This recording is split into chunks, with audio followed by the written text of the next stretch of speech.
तो दोस्तों hypersonic missile को दुनिया के नेक्स्ट जनरेशन के टेक्नोलॉजी जहां पे माना जाता है, तो वहीं पे एकमात्र रशिया ही एकमात्र देश है जो हाइपरसोनिक मिसाइलों के सक्सेसफुल डेवलपमेंट के बाद इसे सक्सेसफुली अपने बेड़े में इंट्रोड्यूस करके लड़ाई में भी इस्तेमाल कर चुका है। रिपोर्ट के मुताबिक रशिया की तरफ से कई तरीके के हाइपरसोनिक मिसाइलों का अब तक डेवलपमेंट किया जा चुका है, जिनका इस्तेमाल रशियन नेवी के द्वारा अपने जहाज सबमरीन से शुरू करके रशियन या आर्म फोर्सेस की तरफ से जमीन से और रशियन एयरफोर्स की तरफ से हवा से किया जा सकता है। हालांकि हाल ही में यह भी रिपोर्ट आया था कि रशिया की तरफ से अपने फाइटर एयरक्राफ्टों में हाइपरसोनिक मिसाइलों को लगा के यूक्रेन के लड़ाई के दरमियान इस्तेमाल किया जा रहा है। पर दोस्तों रशिया के हाइपरसोनिक मिसाइलों को लेके अब एक ऐसा खबर आया है जो संपूर्ण रूप से रशिया के जो हाइपरसोनिक मिसाइलों के सेक्टर में बढ़ोतरी है उसका पोल खोल देगा। बताया जा रहा है कि यूक्रेन के लड़ाई में रशिया के MiG-31 एयरक्राफ्टों के द्वारा एक हाइपरसोनिक मिसाइल दागा गया, लेकिन ये अपने टारगेट को हिट ना करके उल्टा अपनी ही जमीन पे आके गिरा और रशिया को ही नुकसान पहुंचाया। दोस्तों आज के इस वीडियो में आप लोगों को बताऊंगा कि रशिया के ये हाइपरसोनिक मिसाइल इस तरीके से कैसे फेल हुआ और हाइपरसोनिक मिसाइलों के ये फेल क्या दर्शाता है कि रशिया की तरफ से हड़बड़ी में हाइपरसोनिक मिसाइलों को अपने बेड़े में शामिल किया गया। तो डिटेल में जानने के लिए वीडियो के आखिर तक बने रहिए और चैनल को सब्सक्राइब और वीडियो को लाइक जरूर कीजिए। तो 15 सितंबर के दिन इंटरनेट में एक वीडियो भयंकर तरीके से वायरल हुआ, जिसमें देखा जा सकता है कि एक अनआइडेंटिफाइड फ्लाइंग ऑब्जेक्ट हवा में काफी तेज रफ्तार से उड़ते हुए रशिया के स्टेवरोपोल नामक एक शहर के ऊपर आके गिरा। और दोस्तों ये जो स्टेवरोपोल शहर है ये असल में यूक्रेन के बॉर्डर से करीबन 350 किलोमीटर के डिस्टेंस में है।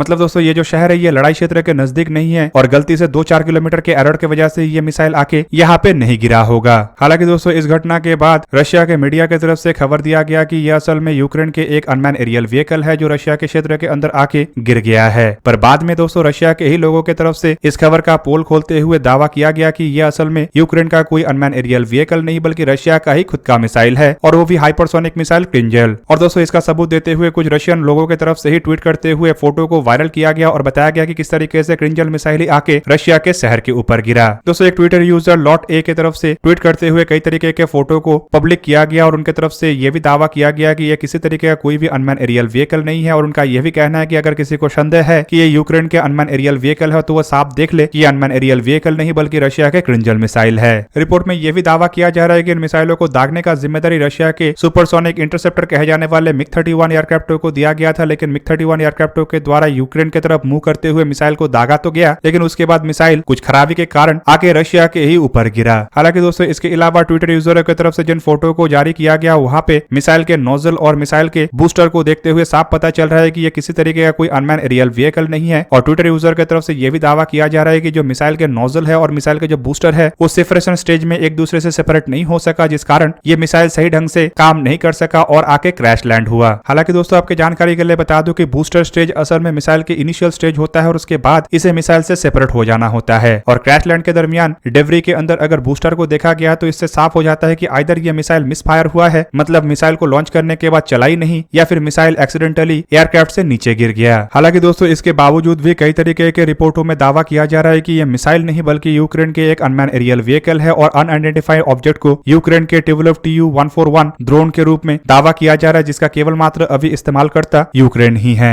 इससे पहले भी ये जो ड्रोन है इसका क्रैश का खबर आ चुका है और दोस्तों ये जो ड्रोन है दिखने में काफी हद तक मिसाइल के जैसे है, इस वजह से इस तरीके का दावा भी किया जा रहा है। दोस्तों रशियन मीडिया रिपोर्टों में यह भी बताया जा रहा है कि इस घटना के बाद तुरंत ही वहां पे रेस्क्यू की टीम भेज दिया गया था और घटना के कारण करीबन 6 लोग घायल हो गए, जिनमें 4 लोकल लोग थे जबकि एक फायर फाइटर थे। रेस्क्यू के लोगों के द्वारा संपूर्ण रूप से जगह को न्यूट्रलाइज करते हुए इसे रेस्क्यू भी कर लिया गया है और यह भी सुनिश्चित किया गया है कि इससे किसी तरीके का और नुकसान ना हो। हालांकि दोस्तों दूसरी तरफ से यह भी दावा किया जा रहा है कि रशिया की तरफ से असल में क्रिंजल मिसाइल का इस्तेमाल करके यूक्रेन के अंदर बने एक डैम को निशाना बनाने का प्रयास किया जा रहा था, लेकिन कुछ कारण यह मिसाइल ना एक्टिव हो सका और ना ही सही ढंग से काम कर सका। ऐसे में दोस्तों रशिया की तरफ से मिसाइलों को डेवलप करके जो दावा किया जाता है कि रशिया दुनिया में एकमात्र ऐसा देश है जो हाइपरसोनिक मिसाइलों का डेवलपमेंट सक्सेसफुली कर पाया है, अब उन दावों के ऊपर भी सवाल उठ रहा है। दोस्तों यहाँ पे जिस मिसाइल को लेकर दावा किया जा रहा है मतलब क्रिंजल मिसाइल, अगर इसे देखा जाए तो इससे पहले भी इसका इस्तेमाल रशिया की तरफ से यूक्रेन के अंदर किया जा चुका है। रिपोर्ट के मुताबिक मार्च 2022 में रशिया की तरफ से KH-47M2 क्रिंजल हाइपरसोनिक मिसाइलों को यूक्रेन के अगेंस्ट में खास करके यूक्रेन में अंदर बने हुए वेपन डिपो को तबाह करने के लिए किया जा चुका है। उस दरमियान रशिया के डिफेंस मिनिस्ट्री की तरफ से इसे लेके एक वीडियो भी जारी किया गया और ये भी दिखाया गया कि किस तरीके से जो मिसाइल है ये मार्क 5 मतलब 3836 माइल पर आवर के रफ्तार में स्ट्राइक को अंजाम दिया। दोस्तों एक्सपर्टों का यह भी कहना है कि क्रिंजल मिसाइल में फर्स्ट स्टेज के रूप में रशिया की तरफ से 9K720 Splendor M ground launch मिसाइलों का इस्तेमाल किया गया है, जबकि KH-47M2 क्रिंजल में एक एडिशनल बूस्टर को लगाया गया है जो मिसाइलों को और अधिक रफ्तार में काम करने में मदद करता है। मीडिया रिपोर्ट के मुताबिक क्रिंजल मिसाइलों को रशिया के बेड़े के केवल मात्र एकमात्र हैवी इंटरसेप्टर मिग-31 और Tu-22 जैसे बॉम्बर के द्वारा ही कैरी किया जा सकता है। दोस्तों रशियन मीडिया की तरफ से यह भी दावा किया जाता है कि ये जो मिसाइल है इसका रेंज करीब 2000 किलोमीटर है और ये अधिकतम माक 10 से लेकर माक 12 के रफ्तार में उड़ान भर सकता है, मतलब ध्वनि के रफ्तार के मुकाबले में करीबन 10 से 12 गुना। और इसे अगर भारत के ब्रह्मोस मिसाइलों के साथ कंपेयर किया जाए तो आपके जानकारी के लिए बता दूं कि ब्रह्मोस का रफ्तार केवल मात्र माक 3 है, मतलब ये ब्रह्मोस से 3.5 से 4 गुना अधिक रफ्तार में उड़ान भरने में सक्षम है। दूसरी तरफ रशियन मीडिया का यह भी दावा है कि क्रिंजल मिसाइल करीबन 500 किलोटन के परमाणु हथियारों को भी कैरी कर सकता है, जो हिरोशिमा या नागासाकी के ऊपर दागे गए बॉम्बों के मुकाबले में 33 गुना से भी अधिक ताकतवर है। हालांकि इन मिसाइलों को कन्वेंशनल हथियारों से भी लैस किया जा सकता है, जिस कारण से रशिया इन मिसाइलों का इस्तेमाल यूक्रेन के लड़ाई में भी कर पा रहा है।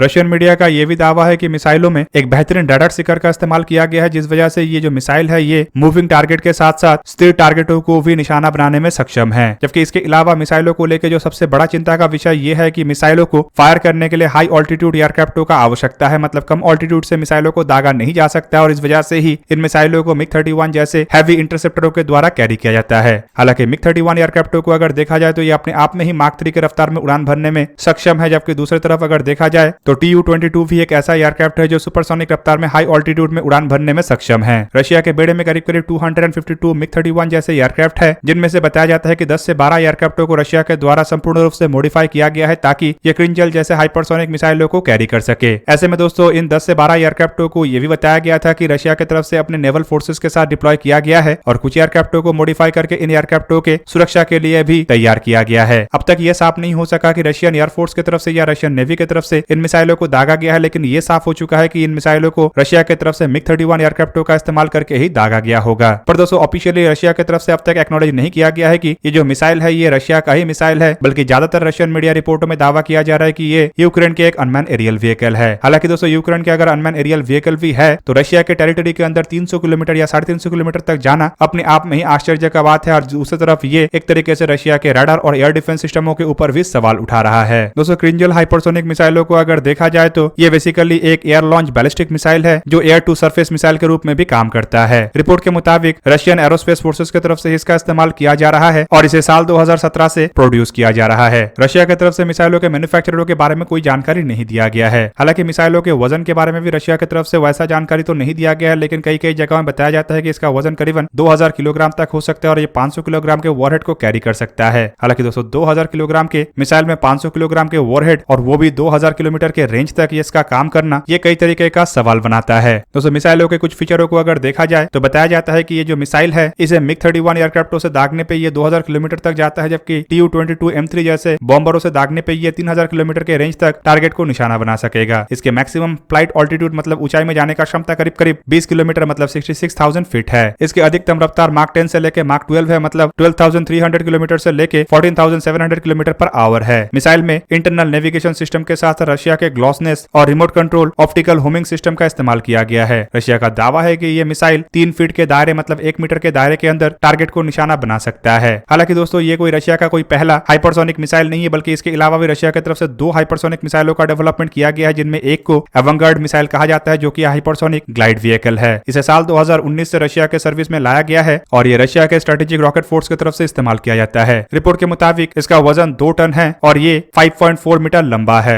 ये परमाणु हथियारों को कैरी कर सकता है और बताया जाता है कि इसका रफ्तार क्रिंजल मिसाइल से भी करीबन दुगना मतलब माक 20 से लेके माक 27 तक है। जबकि इसके अलावा जो तीसरा मिसाइल है उसे 3M22 जर्कॉन कहा जाता है और दोस्तों ये एक anti ship hypersonic cruise missile है जिसे सबमरीन से लॉन्च किया जा सकता है और लैंड अटैक मिसाइल के रूप में ये भी काम करता है और इसे जहाजों से भी दागा जा सकता है। जर्कॉन मिसाइल रशिया के नेवी के लिए बनाया गया है और इसे एनपीओ की तरफ से बनाया जा रहा है और इसे साल 2022 से ही एक्टिव किया गया है। साल 2021 में इसके कुछ प्रोडक्शन और टेस्टिंग हुआ था और रिपोर्ट के मुताबिक ये जो मिसाइल है 9 मीटर लंबा और 60 सेंटीमीटर डायमीटर वाला मिसाइल है। इसका रेंज 1500 किलोमीटर है और ये 300 से 400 किलोग्राम के वॉरहेड को कैरी कर सकता है। इसमें स्क्रैमजेट इंजन का इस्तेमाल हुआ है और दोस्तों ये मिसाइल करीबन माक 9 मतलब 11,000 किलोमीटर पर आवर के रफ्तार में उड़ान भरने में सक्षम है। फिलहाल इसका इस्तेमाल रशिया के कुछ फ्रिगेटों के द्वारा किया जा रहा है, लेकिन इस तरीके का मिसाइल का इस्तेमाल रशिया की तरफ से यूक्रेन के लड़ाई में किया गया है कि नहीं इसके बारे में कोई जानकारी नहीं है। हालांकि दोस्तों ये जो मिसाइल है इसे ही एकमात्र प्रॉपर हाइपरसोनिक क्रूज मिसाइल कहा जा सकता है, क्योंकि एवंगार्ड जहां पे हाइपरसोनिक ग्लाइड व्हीकल है तो वहीं पे क्रिंजल एक तरीके का hypersonic air launch ballistic missile है। तो दोस्तों ये था आज का वीडियो। अगर आपको वीडियो अच्छा लगा तो लाइक कीजिए और मेरे चैनल को सब्सक्राइब कीजिए और साथ में बना हुआ बेल आइकन को भी प्रेस कर दीजिए ताकि आप मेरा वीडियो देख पाए सबसे पहले। जय हिंद।